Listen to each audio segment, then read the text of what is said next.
انشاءاللہ وعدہ ہے میرا آپ سے کہ 24 گھنٹے میں آپ کو خوشخبری ملے گی یہ خفیہ تسبیح پڑھنے سے۔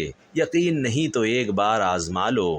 بسم اللہ الرحمن الرحیم۔ السلام علیکم میرے معزز بھائیوں اور بہنوں۔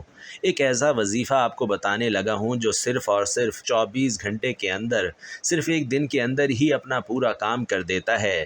آپ کی خواہش کو پورا کر سکتا ہے، آپ کی جو بھی حاجت ہے اسے پورا کر سکتا ہے، آپ کی دلی مراد کو پورا کر سکتا ہے۔ جی ہاں میرے پیارے عزیز بھائیوں اور میری محترم بہنوں، ایک ہی وقت یہ وظیفہ پڑھنا ہوتا ہے، ایک وقت، اور جو الگ الگ وظائف ہوتے ہیں کوئی الگ ٹائم پر پڑھا جاتا ہے، لیکن اس کے لیے ایک فکس وقت ہے، ایک فکس ٹائم ہے، اسی وقت میں یہ وظیفہ پڑھا جاتا ہے۔ اور ایک چیز یاد رکھیں، جو لوگ بہت زیادہ پریشان ہو گئے، ہر طریقے کی چیزیں دیکھ دیکھ کر پڑھ کر دعا پوری نہیں ہوئی، خواہش پوری نہیں ہوئی، کامیابی نہیں ملی، وہ آج اس ویڈیو کو دیکھنے کے فوراً بعد اس ویڈیو کو آپ یاد رکھیں، ڈاؤن لوڈ کر لیں یا اس ویڈیو کو بار بار دیکھیں، اور جو وقت آپ کو بتایا گیا ہے اس وقت میں آپ اس کو پڑھ کر دیکھ لیں۔ لوگوں کے بہت زیادہ قرضوں کی ادائیگی ہو گئی، بڑی بڑی حاجات پوری ہو گئیں اس ایک وظیفے کے ذریعے، بڑے بڑے مقصد پورے ہو گئے اور بڑے بڑے انٹرویو پاس ہو گئے،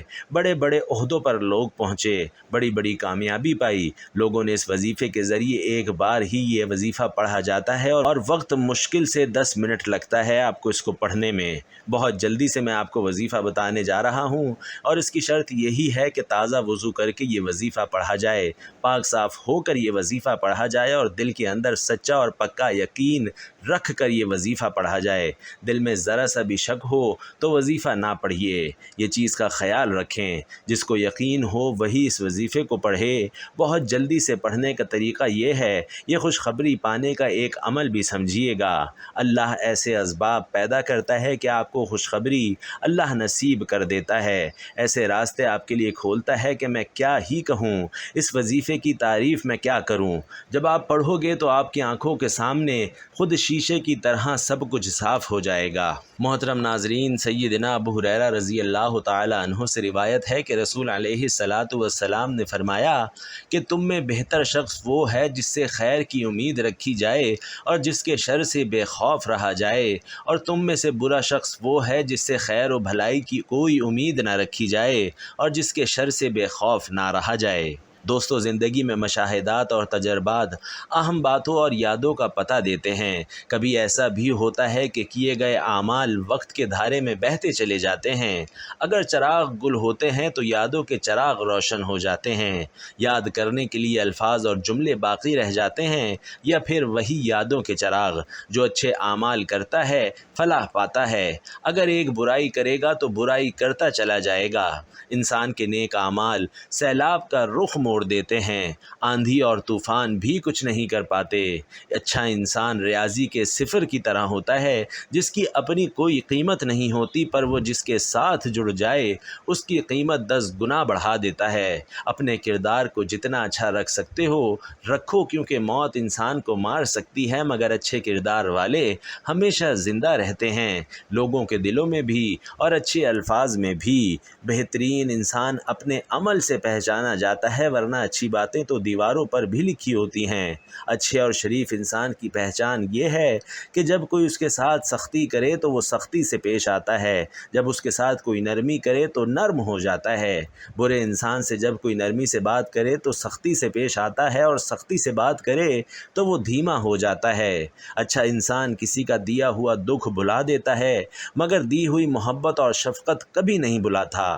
اچھے انسان ہو لیکن کبھی دوسروں کو اس بات کا یقین دلانے کی کوشش نہ کرو۔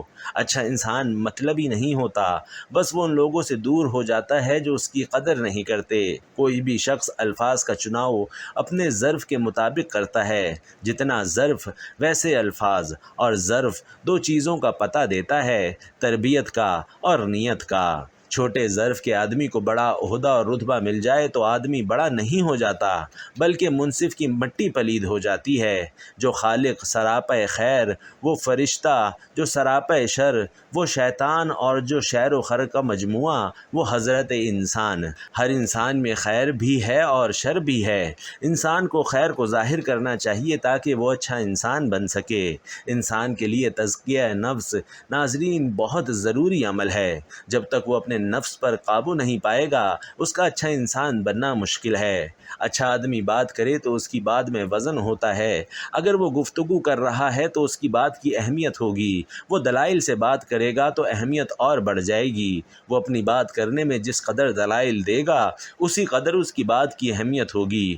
شیشے پر ریت مٹی لگ جانے سے کپڑا لگا کر صاف کریں تو وہ شفاف ہو جاتا ہے، لیکن کپڑے کو صاف کرنے کے لیے صابن اور پانی کا استعمال لازمی ہے۔ کپڑا اگر صابن اور پانی سے نہ دھوئیں تو صاف نہیں ہوگا۔ اگر سونے میں کھوٹ ہے تو وہ پانی یا صابن سے نہیں نکلے گی، اس کے لیے آگ میں سونے کو پگھلانا ہوگا۔ سونے کے پگھلنے کے بعد اب اس میں جو ملاوٹ ہوتی ہے وہ الگ ہو جاتی ہے۔ کھوٹ دور کرنے کے لیے ناظرین آگ کی ضرورت پڑتی ہے۔ انسان کے اندر کے کھوٹ نکالنے کے دو طریقے ہیں۔ انسان برائیوں سے دور نیک زندگی گزارے، اپنے آپ کو نیک اعمال پر ڈھال لے، کھوٹ نکال دیں تو نفس کا تزکیہ ہو جائے گا۔ انسان اپنی زندگی میں گناہ کرتا رہا، وہ ہر برائیوں کی طرف بڑھتا رہا، جب تک وہ اپنے آپ کو بدعمالی سے دور نہ کرے تو تزکیہ نفس ممکن ہی نہیں۔ جتنا زیادہ سوچیں گے اتنی زیادہ اذیت میں رہیں گے۔ اپنے آپ کو مضبوط کر لیں یا پھر مصروف کر لیں۔ کچرے میں پھینکی گئی روٹیاں یہی بیان کرتی ہیں کہ انسان پیٹ بھرتے وقت اپنی اوقات اور اپنے رب کو بھول جاتا ہے۔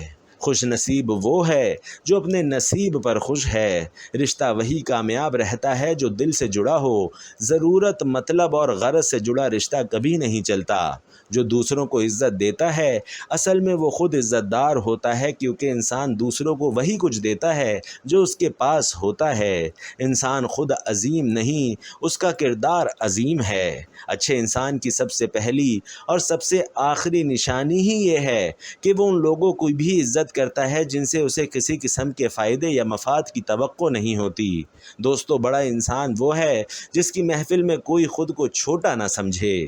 اچھا قیمتی لباس انسان کی پہچان نہیں بلکہ اچھا اخلاق اور اس کا ایمان ہے۔ برائی کسی روپ میں بھی ہو وہ برائی ہے۔ برائیوں سے دور جاتے جائیں، معافی کے قریب ہوتے جائیں گے۔ برائی خواہ کتنی خوبصورت کیوں نہ ہو وہ نیک اعمال صالحین کے لیے نہایت بدصورت ہے۔ ہمیں کبھی وہ کام نہیں کرنا چاہیے جسے ہم کرنا نہ چاہیں۔ ایسا کرنے سے ہم اپنی زندگی میں وہ کر پائیں گے جو ہم کرنا چاہتے ہیں۔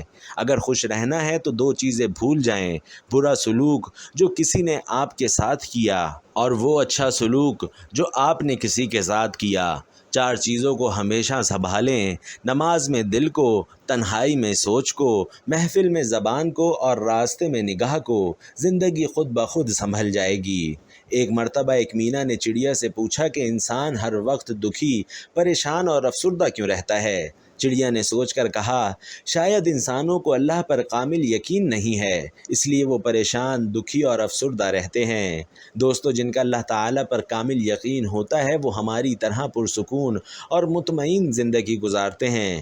زمین اور اہل زمین کے درمیان بکھری ہوئی اچھی باتوں اور عادتوں کو ایسے چنیں جیسے پرندے اپنی زندگی کے لیے رزق چنتے ہیں۔ تین چیزیں ہمیشہ ذلیل کرتی ہیں: چوری، چغلی اور جھوٹ۔ تین چیزیں ہمیشہ پاک رکھو: لباس، جسم اور خیالات۔ تین باتیں ہمیشہ یاد رکھو: موت، احسان اور نصیحت۔ تین چیزیں قابو میں رکھو: زبان، نفس اور غصہ۔ تین چیزیں باقاعدگی سے پڑھو: نماز، قرآن اور درود۔ اور اگر چاہو تو ثواب کی نیت سے، برکت کی نیت سے کمنٹ باکس میں بھی حضور اقدس صلی اللہ علیہ وسلم کی ذات گرامی پر کمنٹ باکس میں چھوٹا اور مختصر سا درود صلی اللہ علیہ وسلم ضرور لکھ دو۔ اللہ تم پر اپنی رحمتیں برسائے۔ اور تین چیزیں چھوٹی نہ سمجھو: فرض، قرض اور مرض۔ رزق زمین کے اندر سے نہیں آتا، اگر یقین نہیں تو کھدائی کر کے دیکھ لو، مٹی ہی مٹی نکلے گی۔ اگر کسی کو ناحق لوگ پریشان اور اذیت دیں گے تو خود بھی تنگ، پریشان اور اذیت میں مبتلا ہوں گے، اس لیے اچھا انسان بننے کی کوشش کرو۔ دوستو، حضرت علی المرتضیٰ رضی اللہ تعالی عنہ کا ایک خوبصورت قول ہے کہ تم کسی کے ساتھ بھلائی کرو اور تمہیں اس کا بدلہ برائی کی صورت میں ملے تو سمجھ لینا کہ اللہ کے ہاں تمہاری نیکی قبول ہو گئی۔ سبحان اللہ۔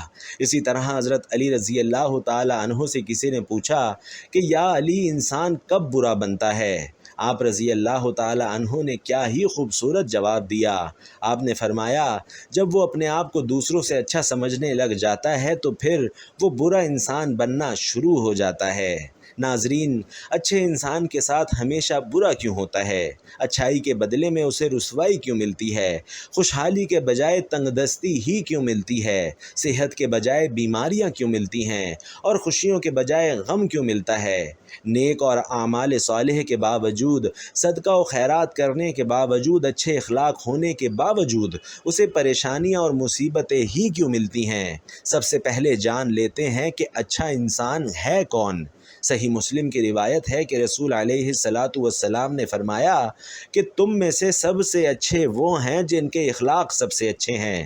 رسول علیہ السلام پر ناظرین جب سب سے پہلی وحی نازل ہوئی تو آپ صلی اللہ علیہ وسلم نے حضرت خدیجہ رضی اللہ تعالی عنہا سے کہا کہ مجھے کچھ اڑا دو، مجھے ڈر لگتا ہے کہ مجھے کچھ ہو نہ جائے۔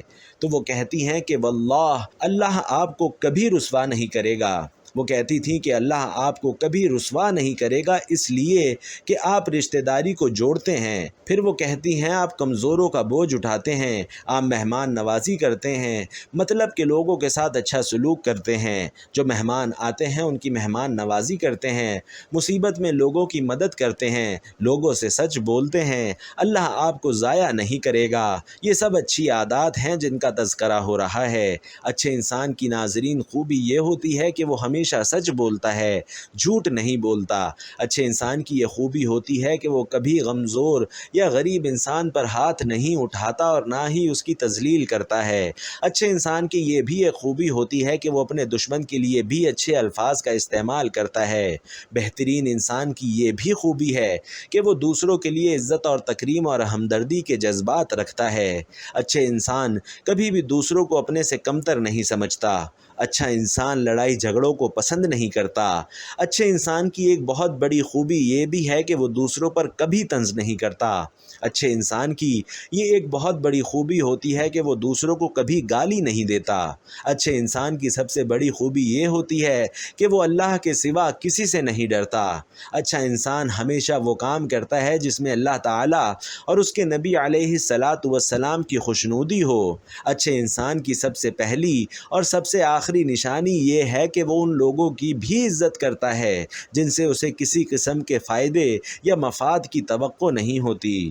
حضرت علی المرتضیٰ رضی اللہ تعالی عنہ نے فرمایا کہ انسان کو اچھی سوچ پر وہ انعام ملتا ہے جو اسے اچھے اعمال پر بھی نہیں ملتا، کیونکہ سوچ میں کوئی دکھاوا نہیں ہوتا۔ ناظرین، آپ نے کبھی یہ نہیں سنا ہوگا کہ انسان کو عاجزی لے ڈوبی، انسان کو ہمیشہ اس کا تکبر ہی لے ڈوبتا ہے۔ حضرت علی المرتضیٰ نے فرمایا کہ مشکلات ہمیشہ بہترین لوگوں کے حصے میں آتی ہیں، کیونکہ وہ اس کو بہترین طریقے سے انجام دینے کی صلاحیت رکھتے ہیں۔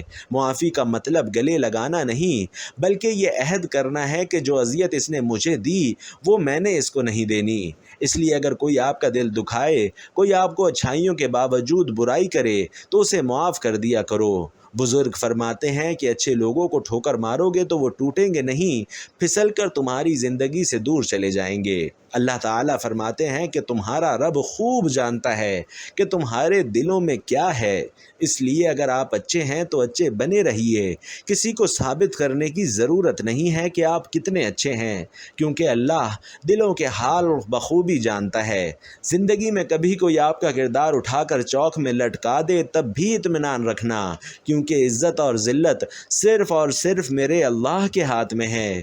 بزرگ فرماتے ہیں کہ اتنے بھی نہ خشک بن جاؤ کہ تم توڑ دیے جاؤ، اور اتنی بھی نہ نرم بنو کہ نچوڑ دیے جاؤ۔ اللہ کبھی کسی انسان کو خسارے میں نہیں رکھتا، وہ ہمیشہ انسان کو وہ شے عطا کرتا ہے جو اس کے لیے بہترین ہوتی ہے، مگر ناشکرہ انسان وہ فائدہ دیکھنے سے قاصر رہتا ہے۔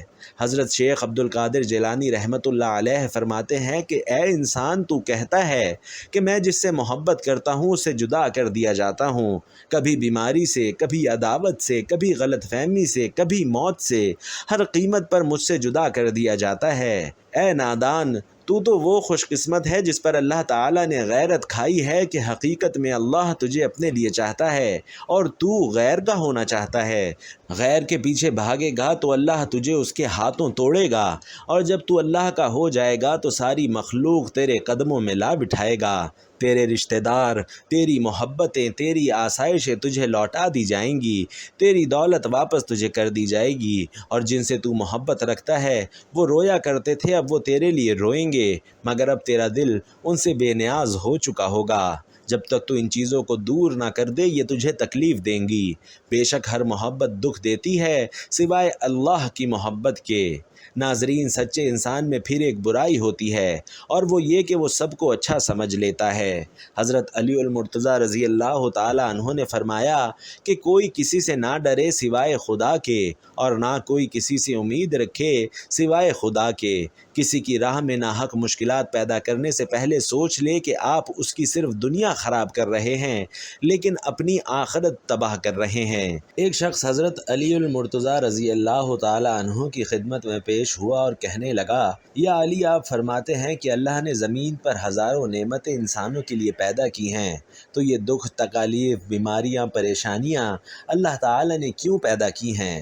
تو حضرت علی المرتضیٰ رضی اللہ تعالیٰ عنہ نے فرمایا کہ اے اللہ کے بندے، شکر کرو کہ اللہ تعالیٰ نے دکھ کو پیدا کیا۔ اللہ تعالیٰ کی عظیم نعمتوں میں سے ایک نعمت دکھ بھی ہے۔ تو وہ شخص کہنے لگا کہ حضرت علی، دکھ بھی کوئی نعمت ہے بھلا؟ تو حضرت علی نے فرمایا کہ اے شخص، دکھ انسان کو مضبوط بناتا ہے اور خوشیاں انسان کو کمزور کرتی ہیں۔ اللہ تعالیٰ جس انسان کو نوازنا چاہتا ہے، عظیم مقام دینا چاہتا ہے، تو اسے دکھ، تکلیف اور درد کی راہ بخشتا ہے تاکہ وہ مضبوط بن کر اتنا سیکھ لے کہ وہ اپنی منزل تک پہنچ سکے۔ یاد رکھنا، انسان کا دکھ انسان کو سکھانے کے لیے آتا ہے۔ جب تم اس دکھ سے سیکھ لو گے جو وہ تمہیں سکھانا چاہتا ہے تو تمہارا دکھ خود بخود ختم ہو جائے گا۔ اللہ پاک ہمیں ہر دکھ درد سے محفوظ رکھے اور ہمیں صبر و شکر ادا کرنے والا بنائے، آمین یا رب العالمین۔ ناظرین، اب چلتے ہیں وظیفے کی طرف۔ پڑھنے کا طریقہ بہت جلدی دھیان سے سمجھیے گا۔ پڑھنے کا طریقہ یہ ہے، اور وقت پھر میں آپ کو بتاؤں گا کہ کس وقت میں پڑھنا ہے۔ طریقہ سمجھیے۔ طریقہ یہ ہے کہ سب سے پہلے شروعات میں 3 مرتبہ یا پھر کم از کم 1 مرتبہ درود پاک پڑھ لیں۔ آپ کو جو بھی درود یاد ہو، جو آپ آسانی اور اچھے تلفظ کے ساتھ پڑھ سکتے ہوں، آپ مختصر درود صلی اللہ علیہ وسلم بھی پڑھ سکتے ہیں اور صلی اللہ علی محمد بھی پڑھ سکتے ہیں۔ اگر آپ درود ابراہیمی پڑھیں تو یہ زیادہ بہتر اور فضیلت والا ہے۔ درود پاک پڑھنے کے بعد آپ نے قرآن مجید کی عظیم سورۃ الفاتحہ 41 مرتبہ کسی سے بات چیت کیے بغیر پڑھ لینی ہے۔ سورۃ الفاتحہ مکمل یعنی الحمدللہ رب العالمین الرحمن الرحیم مالک یوم الدین ایاک نعبد و ایاک نستعین اہدنا الصراط المستقیم صراط الذین انعمت علیہم غیر المغضوب علیہم ولا الضالین، آمین۔ ناظرین، سورۃ الفاتحہ آپ نے 41 مرتبہ پڑھنی ہے، اور جیسے ہی آپ 41 مرتبہ پڑھ لیں گے تو اس کے فوراً بعد اتنی ہی بار آپ درود پاک پڑھ دینا جتنا آپ نے اس وظیفے کی شروعات میں 3 یا پھر 1 بار پڑھا تھا، اتنا ہی آپ نے آخر میں پڑھ دینا ہے۔ وظیفہ مکمل ہو جائے گا۔ جس بھی حاجت کے لیے آپ نے اس وظیفے کو پڑھا وہ آپ کے دل میں ہونا چاہیے اور یقین ہونا چاہیے قرآن عظیم پر، روحانیت پر۔ جو بھی خواہش لے کر دل میں بیٹھے ہیں اس وظیفے کو پڑھنے کے لیے، بس اب آپ اس خواہش کے لیے اپنے دونوں ہاتھوں کو اٹھائیے اور سچے دل سے دعا کیجیے، یا اللہ میرا مقصد یہ ہے، مجھے اس مقصد میں، اس خواہش میں کامیابی عطا فرما دے۔ اب ناظرین، اس کو پڑھنے کا وقت سمجھیے گا۔ پڑھنے کا وقت جو سب سے زیادہ بہتر ہے وہ ہے کہ آپ صبح کو فجر کی نماز کے بعد پڑھیں۔ فجر کی سنت اور فرض کے درمیان اس کو 10 منٹ کا وقت نکال کر پڑھ لیا جائے، کیونکہ اتنا ٹائم تو رہتا ہی ہے۔ مسجد میں بھی اگر آپ پڑھتے ہیں تو سنت اور فرض کے درمیان میں پڑھا جائے، یہ ایک وقت ہے اور یہ سب سے خاص وقت ہے اس وظیفے کے لیے۔ اور اگر کسی وجہ سے اس وقت نہیں پڑھ پائیں تو دعا کی قبولیت کا بہتر وقت ایک اور ہے، وہ ہے عصر اور مغرب کے درمیان۔ عصر کی نماز کے بعد اور مغرب کی اذان سے پہلے اس کے درمیان جو وقت ہے اس میں پڑھ لیں گے تو بھی بہت زیادہ فائدہ مند ہے۔ یہ وقت دعا کی قبولیت کا ہوتا ہے۔ بہرحال جو پہلا وقت ہے وہ زیادہ بہتر ہے، اسے سمجھیے گا۔ وہ اگر کسی وجہ سے نہیں مل پا رہا تو آپ دوسرے وقت کو بھی اختیار کر سکتے ہیں۔ تو یہ تو ہو گیا وظیفہ۔ اب بہت سارے لوگ یہ بھی کمنٹ کریں گے میں اس وظیفے کو روزانہ پڑھنے کا معمول بتا رہا ہوں، تو لوگ یہ بھی کمنٹ کر رہے ہوں گے کہ یہ وظیفہ جب ایک ہی بار میں خواہش پوری کر سکتا ہے تو روزانہ پڑھنے کی کیا ضرورت ہے؟ دیکھیے محترم بھائیوں اور بہنوں، اللہ تبارک و تعالی بہت بڑا ہے۔ وہ ایک دن کیا 24 گھنٹے کیا، وہ ایک سیکنڈ کے اندر آپ کی خواہش کو پورا کر دے، آپ کے مقصد کو سیکنڈوں میں پلک جھپکتے ہی پورا کر دے۔ وہ ہر چیز میں وہ دلوں کے راز جانتا ہے۔ یقین ہونا بہت ضروری ہے۔ اب وہ کسی وجہ سے یا اعمالوں کی وجہ سے، انسان کے کارناموں کی وجہ سے یا پھر کسی آزمائش کی وجہ سے ایک دن میں اگر قبول نہ ہو تو دوسرے دن یعنی دوسرے چلے میں اس وظیفے کو آپ کریں، اور اس وظیفے کو تب تک پڑھتے رہیں جب تک آپ کو کامیابی نہ مل جائے، اور صبر رکھیں، صبر نہیں کھونا اور یقین ختم نہیں کرنا۔ دیکھیے گا زندگی کیسے بدلتی ہے، قسمت کا ستارہ کیسے عرش پر آتا ہے، زندگی میں کیسے خوشیاں آتی ہیں اور کیسے آپ کے مقاصد پورے ہوتے ہیں۔ اللہ تعالیٰ سے دعا ہے کہ اللہ تعالیٰ جو بھی آپ کی نیک خواہشات، حاجات اور دلی مرادیں ہیں وہ پورا فرمائے، آپ کو تمام دکھ، تکالیف اور پریشانیوں سے نجات عطا فرمائے۔ آمین یا رب العالمین۔ آخر میں آپ سے گزارش ہے کہ ویڈیو پسند آئی ہو تو اسے ثواب کی نیت سے دوسروں کے ساتھ بھی ضرور شیئر کیجیے گا، اور کمنٹ باکس میں جزاک اللہ اور سبحان اللہ ضرور لکھ دیجیے گا۔ اس سے ہماری حوصلہ افزائی ہوتی ہے۔ اللہ آپ کا حامی و ناصر ہو۔ جزاک اللہ۔